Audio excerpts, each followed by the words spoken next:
বিষয়ে আজকে আমরা আপনাদের সাথে কথা বলবো। বিএনপির সর্বোচ্চ নীতি নির্ধারণী ফোরাম জাতীয় স্থায়ী কমিটির বৈঠকের সিদ্ধান্ত জানাতে দলের চেয়ারপারসনের গুলশান কার্যালয়ে আয়োজিত সংবাদ সম্মেলনে লিখিত বক্তব্যে মির্জা ফখরুল ইসলাম আলমগীর জানান, বিএনপি জুলাই সনদের অঙ্গীকারনামায় স্বাক্ষর করেছে, তখন সনদের চূড়ান্ত কপি তাদের দেয়া হয়নি।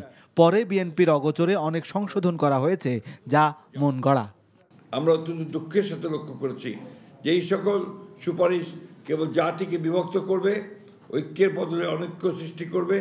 মন গড়া যে কোনো সংস্কার প্রস্তাব গ্রহণ করলে জাতীয় জীবনে দীর্ঘমেয়াদে অকল্যাণ ডেকে নিয়ে আসতে পারে।